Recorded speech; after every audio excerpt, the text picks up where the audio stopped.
A paz do Senhor, meus queridos irmãos, aqui quem vos fala é o presbítero Felipe Ferreira.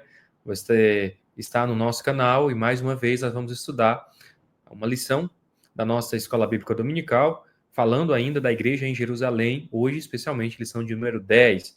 Como tem sido precioso esse tempo, nós estamos muito felizes por tudo aquilo que Deus tem feito, soprando essas lições aqui na internet. Muita gente sendo abençoada, compartilhando conosco esse momento de estudo e aplicação da palavra de Deus. Eu quero pedir a você que você, por favor, não se esqueça, comente, curte, compartilha esse vídeo com quem você acha que pode e deve ser abençoado por esta palavra. E não se esqueça, os slides que eu uso aqui, os meus slides, estão disponíveis gratuitamente na descrição deste vídeo. Você pode baixar, ler, usar na sua sala e com toda certeza você será tremendamente abençoado. Bom, dito isso, vamos direto para o assunto. Eu não gosto de me alongar muito, eu gosto mesmo de falar dessas lições preciosas, a igreja em Jerusalém. Nós chegamos aqui, então, no capítulo de número 8 do livro de Atos, e vamos àquilo que poderíamos chamar de a consequência da perseguição. Bom, Felipe, o que é a consequência da perseguição? A morte de Estevão também. Como nós acabamos de aprender na aula anterior a respeito dessa igreja que se arrisca, Estevão é o primeiro mártir da igreja, morrendo pelas mãos do povo, em nome da causa do nosso Senhor e Salvador de Jesus Cristo. Nós temos aí a consequência da perseguição. Além da morte deste homem de Deus, nós temos também a expansão da igreja. A igreja, então, se expande, mas não de forma voluntária, não de forma organizada, pelo contrário. Eles não são pegos de surpresa, porque o próprio Jesus havia falado a respeito disso, a necessidade de pregar o evangelho em Jerusalém, Samaria, até os confins da terra, mas a ordem dos confins da terra ainda estava aí por fazer. Então vem a pressão, vem a perseguição, e por conta desta pressão, a igreja então se expande e começa a alcançar os povos não alcançados a partir da perseguição em Jerusalém. Entretanto, nós temos que entender que, por mais que não tenha sido um crescimento, aliás, uma expansão voluntária ou organizada, entretanto, tudo aquilo que tem por base a palavra do Senhor prospera e cumpre o seu propósito. Então, a igreja não teve método de expansão, ela não começou com um modal, ela não fez um plano de comunicação e expansão, um plano de modelo de implantação de igreja, não. Simplesmente por conta da pressão em Jerusalém, esses homens e essas mulheres se espalham ao redor para então anunciar com verdade, com poder, as verdades e a palavra do evangelho. Então, a lição de número 8 vai falar justamente sobre isso, número 10, está errado aí, mas é a lição de número 10, a expansão da igreja. Bom, o textuário nos diz, mas os que andavam dispersos iam por toda parte anunciando a palavra. Mas os que andavam dispersos, essa é a palavra, iam por toda parte anunciando a palavra. Aí, descendo Filipe à cidade de Samaria, lhes pregava a Cristo. Atos 8, do 4 e 5. A verdade prática nos diz, a igreja só crescerá quando ultrapassar seus próprios limites e levar a mensagem de Cristo para além das suas paredes. A igreja, dentro de 4 paredes, ela é uma igreja abençoada. É bom estarmos dentro do templo, mas melhor ainda estarmos fora, porque os perdidos estão lá fora. Os perdidos estão fora deste lugar. Então nós temos que atraí-los para a casa do Pai, e nós só vamos fazer isso se nós formos buscá-los em sua vida de pecado, em sua vida de dissoluta falta de Deus. Então foi uma boa dispersão. E é interessante isso, né? Usar a palavra dispersão, na maioria das vezes nós enxergamos dispersão como uma coisa ruim. Ah, fulano está disperso. Aqui no caso não, foi uma excelente dispersão, porque não foi para negligência. Não foi uma dispersão para negligência da missão, mas uma dispersão para cumprir a missão. Então, não se tornaram dispersos e perdidos, mas se tornaram, sim, dispersos e dispostos a anunciar as verdades do evangelho. Então, essa é a boa dispersão. Não é aquela que se fica sem direção, mas aquela onde você cria, né, a necessidade de ir para além das 4 paredes da igreja. E a palavra-chave da lição de hoje é justamente evangelização. Como é precioso o trabalho de evangelismo, não é? Como é precioso o trabalho daqueles que saem para anunciar. O texto bíblico é muito feliz quando põe como são belos os pés daqueles que anunciam a salvação. Então, a evangelização é isso. É o ir, é o fazer, é o falar, é o cumprir. Então, o plano de fundo da lição de hoje é justamente Filipe pregando com autoridade, pregando com vigor, pregando com poder. Então, a evangelização traz para nós que a perseguição espalhou os crentes, mas a evangelização espalhou o evangelho. Então os crentes foram espalhados, mas junto do espalhamento dos crentes, os crentes então começaram a espalhar o evangelho para fora de Jerusalém, até que esse evangelho chegou até nós. Então a introdução vai nos contar que a igreja foi dispersa por causa de uma grande perseguição. E os cristãos seriam espalhados pelo mundo para anunciar a sua mensagem, porque essa era a vontade de Deus. Jesus Cristo nos falou repetidas vezes que nós seríamos perseguidos, mas nós deveríamos ter bom ânimo, porque essa é a necessidade. Essa é a necessidade. Então é preciso anunciar. Para nós pode ser fácil ou difícil, mas para ele, o nosso Deus, é sempre fácil. Irmão Felipe, o que você quer dizer com isso? Eu quero dizer para você que a igreja precisou viver tempos difíceis para sair da comodidade de Jerusalém e anunciar as regiões carentes do evangelho.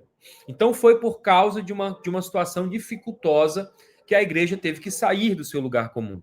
Então a gente tem que entender que para nós existe o fácil e o difícil. O fácil é ir sem precisar de perseguição.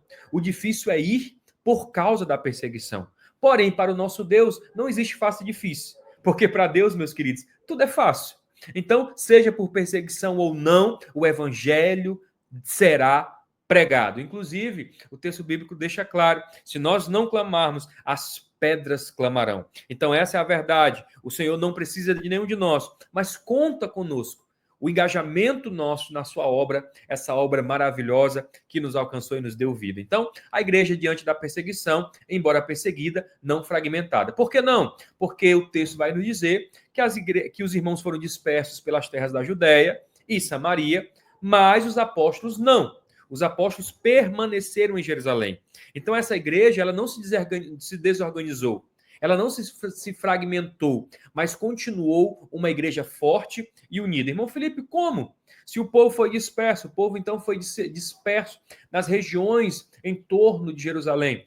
Sim, parte dessa igreja foi dispersa, mas os apóstolos permaneceram na igreja em Jerusalém. E por quê, irmãos? Os apóstolos permaneceram em Jerusalém e o papel do corpo apostólico era firmar as bases da igreja de Cristo na cidade. Então, os apóstolos entendiam que era necessário manter ali, no centro religioso, no centro social e civil daquela sociedade, as bases da igreja precisavam ser fortificadas. E o colégio apostolado eram os representantes do Senhor que haveriam de continuar a implantação da sua igreja. Então, é preciso haver um que vá, mas também é necessário aqueles que fiquem. Então, nem todo mundo foi chamado, irmãos, para viver uma vida fora da igreja local. Muitos foram chamados para estarem, sim, dentro da igreja local, para organizar esse ambiente, para manter esse ambiente frutífero, a fim de prover aqueles que vão.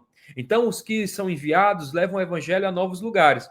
Porém, os que permanecem dão sustentação e manutenção à igreja-mãe, garantindo a continuidade da obra e o apoio espiritual aos que partem. Então, imagina só se todo mundo fosse e não ficasse ninguém organizando e tratando daqueles que estão chegando na comunidade da fé, na igreja local. Então, é muito interessante perceber que o evangelho traz para nós essa necessidade dos que vão, com certeza, mas também dos que ficam, para dar manutenção àqueles que permanecem e provisão àqueles que vão. Então, missões se faz, essa frase é muito conhecida, né? Você deve conhecer. Missões se faz com os pés dos que vão, com o joelho dos que ficam e com as mãos dos que contribuem. Glória a Jesus por isso, porque os pés dos que vão são aqueles que são chamados a sair e levar o evangelho até os confins da terra.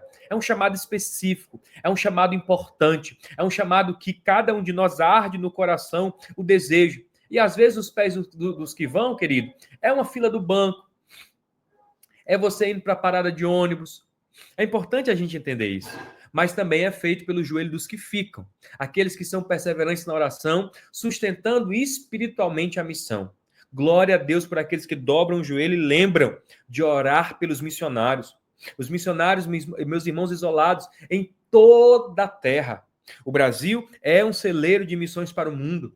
E hoje nós temos milhares de irmãos espalhados pelo globo, anunciando a salvação de Jesus. Então é feito dos pés dos que vão, do joelho dos que ficam, mas também das mãos dos que contribuem, os que oferecem apoio prático, ou seja, recursos e colaborações financeiras. Glória a Deus pelos empresários, pelos irmãos por aqueles que fazem voto, por aqueles que adotam uma obra missionária. Querido, Deus te dê esse sentimento. Se você não pode ir, porque você tem um negócio local, porque você tem algo que te prende nesse lugar, abençoe a obra de Deus para manter aqueles que vão. Então nós precisamos dos pés, dos joelhos e das mãos. Bom, e aí a gente vai ver que essa igreja, ela é dispersa num momento muito delicado. A igreja está em luto, né? A narrativa de Lucas destaca que uns varões piedosos foram enterrar Estevão e fizeram sobre ele grande pranto. Querido, é interessante isso, porque pranto aqui é uma lamentação de luto. E sim, meus irmãos, quando cai um homem bom, os corações se movem porque sentimos a falta que fará a sua bondade. Como é terrível imaginar uma pessoa boa que se vai. Como é terrível imaginar uma pessoa boa que se vai. Porque você imagina que foi com ela também toda a bondade que lhe era devida. Então choramos, não apenas pela perda, mas pela lembrança do bem que ele ou ela semeou entre nós. Pranteamos com dor, mas também com esperança, pois sabemos que ela está em Deus. Eu gosto muito de ser responsável o suficiente para entender que esse luto da igreja demonstra que a igreja não era insensível à morte dos seus membros. Não, irmãos, Estevão era um homem justo, cheio do Espírito Santo, e a sua morte impactou profundamente a comunidade. Não tem como aqueles irmãos estarem alheios a essa dor. Eles iam sim chorar, e poderiam sim chorar, com toda certeza, porque quando chega a notícia de que Lázaro havia morrido, o texto bíblico é claro, e Jesus chorou. Por quê? Se ele havia de ressuscitá-lo? Porque ele entende que a morte é consequência do pecado que nos arrancou do jardim. Então, não fomos feitos para a morte, mas sim, passaremos por ela, mas aqueles que estão em Cristo Jesus alcançarão vida eterna. Então, a igreja primitiva valorizava cada vida dedicada ao serviço de Deus. Então, a igreja primitiva vivia a fé de forma comunitária, irmãos. A dor de um era a dor de todos. O pranto uniu o grupo, fortalecendo os vínculos e preparando-os para a missão que viria, inclusive a dispersão e a evangelização. Glória a Deus se você faz parte de uma igreja saudável. E essa igreja, ela pranteia com você no momento de dor, mas também se alegra contigo nos momentos de fartura e alegria. Mas a grande verdade, irmãos, é que nós somos um corpo. E quando o membro está mal, todos nós sentimos, porque essa é a vontade do Senhor. Nós somos um só com Cristo. Então, eles estavam sim enlutados, e com razão, e com direito, mas não estavam desesperados. O texto não mostra uma igreja desesperada, desmotivada ou devorada pela tristeza. Não só isso, imagine só o que poderia passar na cabeça de tantos irmãos naquele tempo. Poxa, se fizeram isso com Estevão, o que há de ser feito de mim? Vão me matar, vão me apedrejar, vão me destruir. Então o medo, ele vai criando espaço no coração e mantendo uma situação extremamente limitadora, porque quem tem medo sabe como é difícil você enfrentar um medo para simplesmente sair. Então aqui era o que Satanás queria fazer, mantê-los desmotivados, mas não é isso que nós encontramos. Eles entendiam, a igreja, que era preciso continuar. Afinal, Jesus havia morrido, mas estava vivo. Estevão havia morrido, mas sua causa e testemunho continuavam vivos na igreja. A morte não silenciou a fé, nem os impediu da missão de avançar com coragem e entusiasmo. Para aqueles que creem, a vida eterna já começou. Nós não precisamos simplesmente esperar. Não, nós já estamos vivendo a eternidade com Cristo, a partir do instante que Cristo vive em cada um de nós. E nós vamos continuar a sua missão. Nós vamos continuar a sua missão. E aí eu lembro do texto bíblico de 2 Coríntios 4, do 8 ao 10, que é onde Paulo vai advertir os coríntios, falando, muitas vezes ficamos aflitos, mas não somos derrotados. Algumas vezes ficamos em dúvida, mas nunca ficamos desesperados. Temos muitos inimigos, mas nunca nos falta um amigo. Às vezes somos gravemente feridos, mas não somos destruídos. Que essa palavra venha consolar o teu coração, querido irmão. Que você que está aqui conosco, se preparando para dar essa aula, ou simplesmente porque você gosta de aprender a respeito da palavra do Senhor, que você possa se lembrar que por mais que a adversidade nos confronte, nós não estamos sozinhos. A igreja do Senhor é vitoriosa, porque ela pertence a um Deus que nunca perdeu uma batalha. Então, aflitos sim, mas não desesperados. Feridos sim, mas não destruídos. E a causa de Cristo continua viva. Se eu tombar nessa terra, o Senhor há de levantar outros. Se você tombar nessa terra, o Senhor há de levantar milhares, porque a sua palavra será pregada em tempo e fora de tempo. Mas enquanto estamos vivos, façamos a vontade do Senhor. Tomamos esses espaços para anunciar a salvação e para dizer a todos: Jesus vive e reina e é poderoso na terra. A igreja que evangeliza, evangelização centrada na palavra. Filipe vai pregar e anunciar, não de si mesmo, mas ele pregava a respeito do Cristo vivo. Se queremos evangelizar com êxito, também precisamos viver pelo poder do Espírito e estar centrados na Bíblia. Queridos, hoje vivemos uma crise quanto a isso. Muitas vezes a evangelização perde o foco na palavra ou no poder do Espírito. Muitas vezes há espaço para tantas outras coisas e pouco espaço para aquilo que realmente importa. A palavra de Deus sendo pregada e essa mesma palavra sendo confirmada com poder. Mas a igreja sempre se moveu por poder e palavra. Duas dimensões que, para mim, e fica claro no texto bíblico, são inseparáveis. O poder é a constatação de uma palavra viva. Irmão Felipe, por que existe poder? Porque a palavra verdadeira está sendo pregada. E o Senhor honra para com sua palavra. Irmão Felipe, por que nós não vemos mais poder? Porque provavelmente o que temos pregado é uma porção de coisas nossas para nós mesmos e não a respeito da vida do nosso Senhor e Salvador Jesus Cristo. E aí eu quis trazer para cá, para essa aula, um fragmento do Diário dos Pioneiros, o relato de Gunnar Wingre, né, um dos fundadores do movimento pentecostal no Brasil, juntamente com Daniel Berg, e ele escreve a próprio punho, em um dos seus diários, o seguinte relato. Olhe só com atenção. No início de um culto, uma irmã contou que viu os céus abertos, que viu o céu se abrir e descer fogo sobre a terra. Muitos incrédulos comentaram ter visto algo assustador no céu. Louvado seja Deus. Era o fogo divino enviado por Deus, ardendo em muitos corações.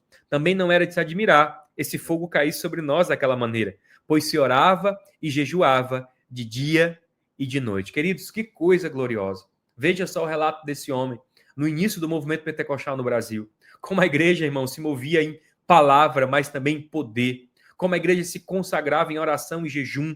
Como a igreja estava constantemente diante do Senhor. Envia-nos, Senhor, a tua palavra. Envia-nos, Senhor, o teu Espírito. Envia sobre nós, Senhor, a tua glória. E aí, ao ponto de uma irmã olhar e ver do céu nitidamente o fogo que caía sobre a igreja. Esse relato reforça que a evangelização genuína nasce da união da palavra com a ação do Espírito Santo, sustentada por oração constante, sustentada por jejum, sustentada por busca. E aí nós temos que entender que essa evangelização ela precisa estar centrada em Cristo. Filipe não pregava ideias da moda, mas sim a mensagem da cruz. Cristo era o centro da sua pregação. Assim, a evangelização precisa ser focada em Jesus Cristo. Qualquer pregação que não tenha a cruz por base, ela é vazia. Filipe pregava Cristo e foi isso que trouxe salvação, cura e libertação. Nossa evangelização também precisa ter Cristo no centro, meus irmãos, apoiado no poder do Espírito e na palavra viva do nosso Senhor e Salvador Jesus Cristo. E aí eu me lembro de um velho hino, esse hino é maravilhoso da harpa cristão. És um grande pecador, eis aqui teu Salvador. Tema do bom pregador, o Calvário. O Cordeiro Divinal padeceu na cruz seu mal e oferece graça tal no Calvário. Tema do bom pregador, o Calvário. Tema do bom pregador, o Calvário. Meus irmãos, devemos pregar em tempo e fora de tempo o verdadeiro evangelho, que aponta para Cristo, para uma vida de renúncia, para um coração que se volta e se quebranta diante dele, para que ele possa fazer em nós a obra perfeita, prometida por intermédio da sua palavra. E eis o contraste, né, irmãos? O evangelho de hoje, entre aspas, pode encher igrejas, mas não transforma vidas. E pior, nem faz discípulos. Não há de haver julgamento aqui, mas há de haver uma denúncia a respeito disso. Há espaço para tudo nos púlpitos, irmãos. Programas, músicas, discurso. Tem gente que bota até carro, irmão, em cima de púlpito. Uma vez chegou até mim um vídeo de um culto numa igreja, que não cabe dizer o nome, que houve uma luta de MMA em cima do púlpito, queridos. É isso que nós temos vivido. É isso que está acontecendo com a igreja brasileira. Mas muitas vezes falta a mensagem que realmente transforma, a cruz de Cristo, que confronta pecado, que transforma a vida. E aí, meus irmãos, isso é muito grave, porque a igreja precisa dar suporte à evangelização. E o suporte vem da igreja. A igreja de Jerusalém dava suporte, completo apoio ao trabalho que era feito fora dos seus muros. E isso é muito maravilhoso saber, que aqueles irmãos estavam cobertos. Cobertos de quê, irmão Felipe? Manter quem nós enviamos é tão importante quanto enviar. A igreja envia missionários, mas os mantém com dignidade, os mantém cobrindo-os de oração, de súplica. Sabe, irmãos, às vezes a gente tem que refletir um pouco sobre isso. Os apóstolos permaneceram em Jerusalém para dar suporte, dar direção, dar sustento espiritual aos que eram enviados. Uma missão evangelística bem-sucedida depende não só de quem vai, mas também de quem permanece, orando, aconselhando e fortalecendo aqueles que levam a palavra adiante. E aí os que ficam não são espectadores. Ah, que bom que foi. Pronto, menos um problema. Já sei que a igreja resolve essa questão do evangelismo. Tomara que alguém faça, porque esse movimento não é para mim. Não, irmãos. Nós não somos espectadores dessa causa. Nós precisamos ser os alicerces invisíveis da missão. Não, eu não vou. Eu não posso ir por esse ou por aquele motivo. Até gostaria de ir, mas vou me engajar na oração, na súplica, na contribuição.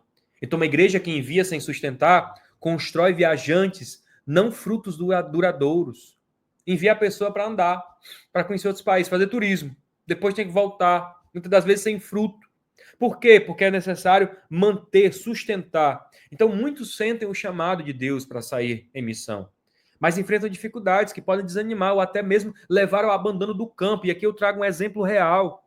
Uma amiga missionária pensou em desistir do campo, irmãos. Ao ver uma família que se dedicou integralmente ao campo missionário, mas quando retornaram para o Brasil, não tiveram suporte, uma assistência sequer na velhice. Ficaram completamente abandonados. Queridos, que coisa terrível. Ela olhou para aquela situação e pensou, isso vai acontecer comigo. Não tenho marido, não tenho família. O que é que eu vou fazer? Então, a gente tem que refletir a respeito disso. O suporte, ele inclui oração constante, recursos materiais, cuidado emocional, acompanhamento pastoral, irmãos. Tanto se ouve falar em tantas questões envolvendo missionários fora dos seus países, né? Que estão completamente isolados da igreja. E nós temos que ter essa ligação direta. É irresponsável dizer, Deus proverá. Não, vamos enviar, Deus vai sustentar. Não, irmão, nós temos que agir. Os recursos da igreja são de Deus e devem estar disponíveis para a obra de Deus. Então, que nós sejamos justos também no investimento que a igreja tem que fazer nas missões, seja culturais, sejam locais, seja transculturais.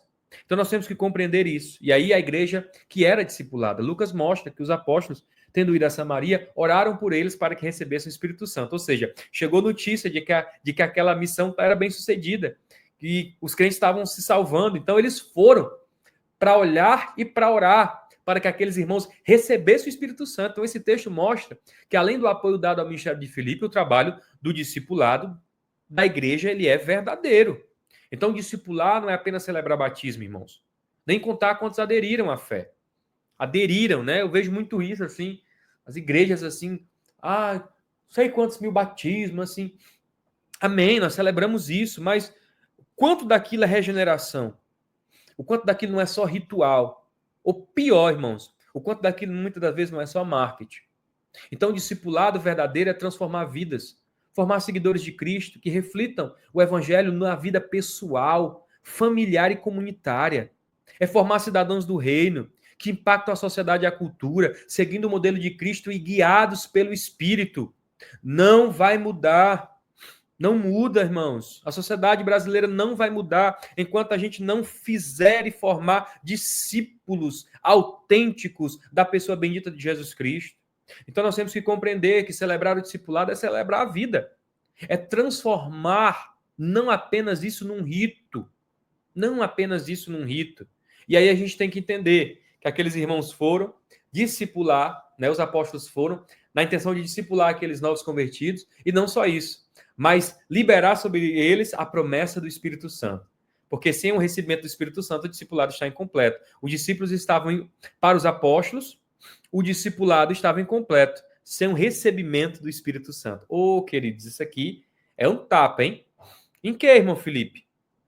em muitas coisas que têm surgido em nosso meio, inclusive no meio da nossa denominação. Não vou nem falar disso, mas vou falar no contexto geral. Muita gente começa a acreditar que não, o Espírito não faz mais isso. Não, não é mais assim. Batismo? Como assim? Então, para os apóstolos, a obra do Espírito Santo não era opcional nem simbólica. Era essencial. Para quê, irmão Felipe? Para capacitar, para transformar e manter firme a vida cristã. Querido, um crente batizado em águas e no Espírito é diferente. Não é que ele seja mais espiritual, mas é porque ele é mais espiritual. Você está me entendendo? Faz parecer que a gente está criando aqui como é que eu posso colocar? Uma casta, né? Os batizados, os não batizados. Não é essa a intenção. Mas são os capacitados e os revestidos que estão no front, fazendo com que o reino avance. Então, hoje, a tentativa de minimizar, ou até mesmo apagar a atuação do Espírito Santo, irmãos, no discipulado.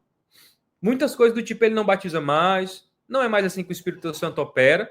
Só que Atos 8 mostra que os apóstolos discordavam veementemente dessa visão.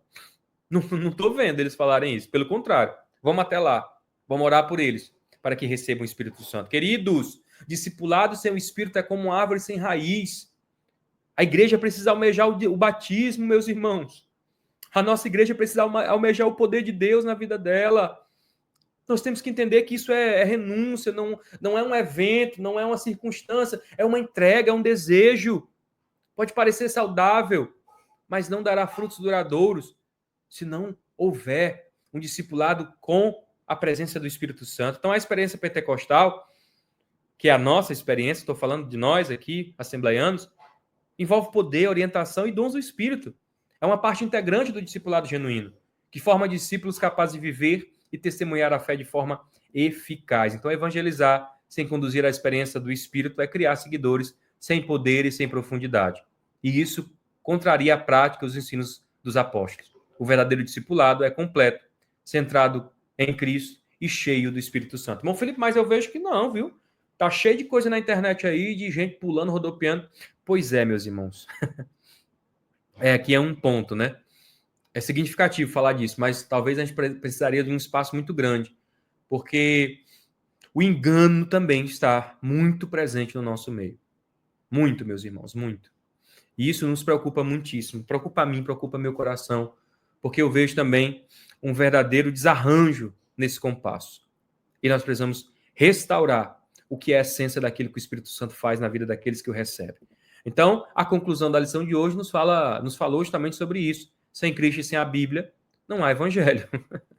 Há outra coisa, há clube social, sei lá, igreja barra, sei lá, enfim.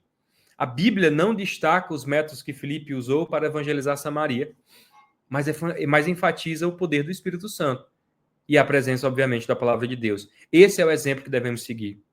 Irmão Felipe, como é que eu faço para me desenvolver no ministério? Qual é o curso que eu tenho que fazer? Qual é o livro que eu tenho que ler? Qual é o cara que eu tenho que seguir na internet? Qual é a imersão, né? Qual é a montanha que eu tenho que subir? Querido, eu vou refletir isso, porque eu tenho vivido essa transformação na minha vida nos últimos dias. Dobre o seu joelho. Tire tempo para orar. Leia a sua Bíblia e receba o Espírito Santo. Na sua casa, na sua sala, na sua área. Esse é o movimento de Deus para nós. Então, sem Cristo e sem a palavra, toda estratégia é vazia. É só evento, é só marketing, é só corte para rede social, é só besteira. Me perdoem, mas bobagem, muita bobagem em nosso meio, muita bobagem, muita coisa tola, irmãos. Mas o verdadeiro poder da evangelização está no Espírito e na cruz de Cristo. Que Cristo nos dê a sua bênção, que Cristo nos ajude a anunciar a salvação, que Cristo nos dê direção. Eu oro por nós e pela igreja brasileira, oro pela minha vida, oro por mim mesmo, que já me envolvi muito, irmãos, já imaginei que tinha que revolucionar o jeito de fazer culto, o jeito de... A gente amadurece, a gente vê que o segredo está na simplicidade. Como relata Gunnar Wingren em seu livro. Também pudera que o fogo de Deus caísse sobre nós, uma vez que nós orávamos e jejuávamos de dia e de noite. Que Cristo te abençoe, te dê direção e te encha do Espírito Santo, capacitando você para anunciar a sua palavra nessa última hora. Até a próxima aula, em nome de Jesus.